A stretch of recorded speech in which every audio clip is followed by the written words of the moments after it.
Real quick before this video starts, if you guys could like and subscribe and all that stuff, that'd be absolutely fantastic, as it would keep you up to date with the what ifs as they come out. But I won't hold you for too long, let's get into it. So to start off, we'll need a bit of context. As in this what if, I feel there would need to be a number of changes that would happen to make this work. So let's get into all the changes up until the point Goku marries Suno, which will be basically the entirety of this first part. And honestly, I think we could start this what if at the exact same point as my other series' what if. But the change here is also different. Yamcha is very slightly stronger initially. This will have a small change that will lead to Goku being a bit more interested in Yamcha's arrival, and they become friends a little earlier on. Yamcha also doesn't have his fear of women at all in this what if as well, which will have some pretty large ramifications in the first arc of Dragon Ball, because I'm using this specifically for why Yamcha is slightly stronger. Without that fear from the get-go, he doesn't have to worry about women at all, which means he can just focus on the bandit life and training. Meaning when he and Goku fight, when they meet, Yamcha doesn't retreat when Bulma announces herself. Instead, he and Goku fight until they're both exhausted, Goku gaining a small Zenkai from this. And also, because of his lack of fear towards women, Yamcha and Bulma get together earlier in this arc. Goku learns about what marriage is prior to meeting Chi-Chi due to conversations he had with Yamcha and Bulma in their early travels, as Bulma at one point brought it up as a possibility in the future, much to Yamcha's initial shock, which would prompt Goku to ask what marriage is. I'll say this specific moment will happen right before Goku goes grade 8. So Goku sees Bulma begging Yamcha to get them out of this situation like canon, that being them trapped in that room. However, since they're already together at this point, she brings up marriage being the reward for saving her.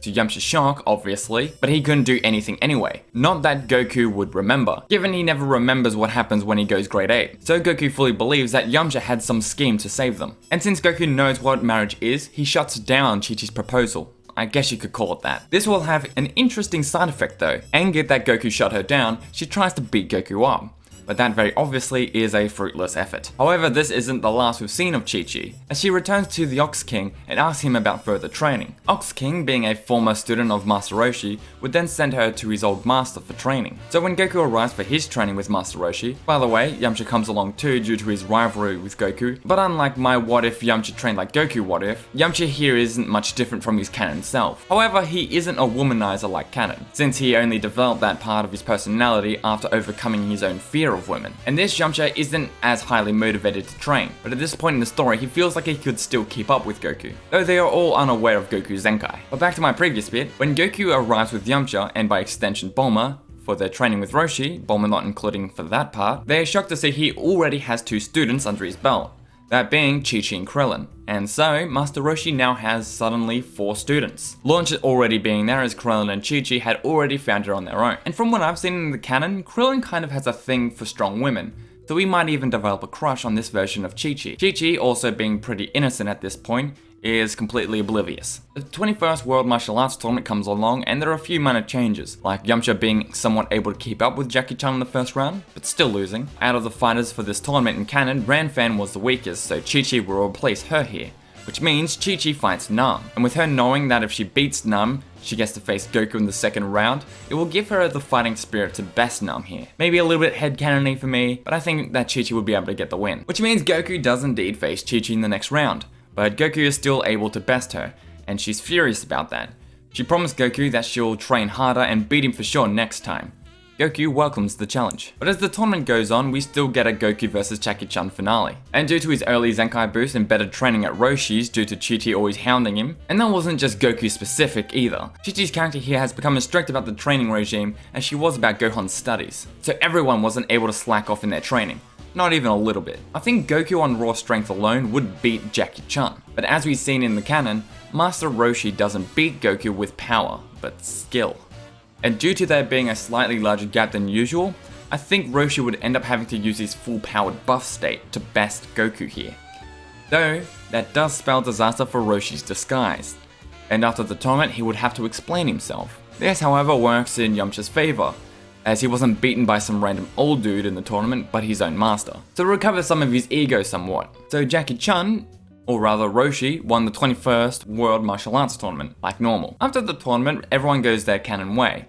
Yamcha and Bulma go to West City, leaving Goku the Dragon Raider, and Chi-Chi and Krillin return to Roshi's island for further training. Goku does Goku things until he freezes in the snow outside of Snow Village like canon. Suno saves the young boy's life, and after he wakes up we get a key difference. After learning Suno saved him from freezing to death, in a very Goku way he basically tells her that his life was now hers. After Goku mistakenly misinterprets Bulma's words from the first arc, back when they dealt with the Peel-Off game. He remembers her yelling at Yamcha to do something, and if he got them out of that trapped room, her life would be his.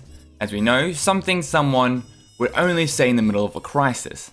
But Goku at this age is a little impressionable. And from Goku's perspective, he's never seen them apart since that day, and thinks that he must stay nearby at the very least, to protect his savior, more or less. But Goku still has his own task to do, that being getting the 4-star ball. Suno kinda shyly tells Goku of the threat to Snow Village, which being Muscle Tower, and that they are looking for something. Goku tells her it must be the Dragonball, as that's also why Goku came here, though he never expected it to be so cold. Suno gives Goku a jacket like canon, and Goku is amazed that it helps against the outside air, amusing Suno with his simplicity. Then Goku beats Muscle Tower like normal, with Ada going to protect Snow Village, and goes on his way. But not before giving Suno the same proposition that Chi-Chi had given him. Suno turns beet red as Goku goes to leave on the Nimbus, confusing Suno with his sudden seeming retreat. She jumps onto the Nimbus, and given what I could find on her personality and her motivation, I believe Suno, much like Chi-Chi, would be able to ride the Nimbus. Well, at first Goku was shocked at her actions, but that subsides very quickly, as to Goku this way it'll be a lot easier to protect his savior. Suno makes sure to get Goku to turn around so she can pack her things and tell everyone else that she's joining Goku on his journey. Her family obviously doesn't want her to go and doesn't allow it, which bums Goku out. But Ada makes a promise to protect Suno until Goku returns, so Goku continues on his journey. This may bug some people, but much like with Chi-Chi, I think Goku would end up forgetting that whole marriage part from that day, even though he knows what marriage is. Just that Goku can tend to be a little bit forgetful. So, the canon story will basically continue as normal, just with Chi-Chi as an added Z-Warrior. And to be honest, her presence would alter some events, but it will mostly go the same. And there's only one part I want to cover before moving to the point where Goku and Suno reunite, and that is the 22nd World Martial Arts Tournament. Suno is here, by the way. Just by fate, they miss each other and they don't actually get to meet up. However, Suno does see Goku fight though, and this inspires her to train, as she sees this as like the only way to impress Goku, which she would be right in assuming. Chi-Chi would also be in this tournament, as she's part of the main cast at this point, and not a one-off side character, which is basically what she is throughout the entire series. But I think she'd take Man Wolf's place in this tournament, which means she faces her master in the first round. And at this point of the story, I don't think she would have surpassed Roshi. At least not yet. And that's all the changes I'd like to cover for the 22nd World Martial Arts Tournament. Everything else will basically go the same, with Tien winning it in the end. The next time that Suno and Goku meet is at the 23rd World Martial Arts Tournament, when Goku is an adult and King Piccolo has been all but dealt with Ada and Suno showing up. Ada doesn't participate though, as he's a pretty passive guy. However, Suno had become a lot stronger. As it turns out, after she was aware that Goku wasn't coming back, she had Ada train her, so she could also do what Goku had done to Muscle Tower on her own. Which, her training is pretty effective. She is a lot stronger than before, but I wouldn't say she's close to the Turtle School students in terms of strength and skills. I'd say she's a tad bit weaker than Kan and Chi-Chi at this point. I say weaker as Chi-Chi already had a martial artist background, whereas Suno did not. She just learned to fight from an android, so while her power would increase, I don't think she'd learn any ki-based attacks at all, or any kind of formal martial arts, since Suno and Ada aren't really knowledgeable on that part. When Goku meets Suno before registering, he suddenly remembers that promise that he'd accidentally broke and apologizes profusely, and brings Suno up to speed on what's been going on, including the time he had spent training with Kami. Suno laughs at Goku, thinking that him training with God is nothing short of imaginary. But when Goku's face doesn't change, she realizes he was serious. As a result of this conversation, Suno decides she likely couldn't best Goku if she were to join the tournament, and just joins Ada in watching it instead. But Goku does give a warning about Piccolo Jr., telling Ada and Suno to be ready if they need their help. But Goku reassures it most likely won't come to that, as he feels pretty confident in his own abilities. That said, it also means the tournament itself will basically go as canon. With Goku narrowly defeating Piccolo, Chi-Chi did also get a rematch with Goku, and while she's more impressive than a canon counterpart, she still ends up outside the ring, much to her dismay. But after the tournament, Goku will end up marrying Suno and having their own kid, who will still be named Gohan, and their home will still remain in Mount Paozu, though occasionally Suno would visit Snow Village to see her family, and Ada. And due to this link, Ada will likely remain in the story.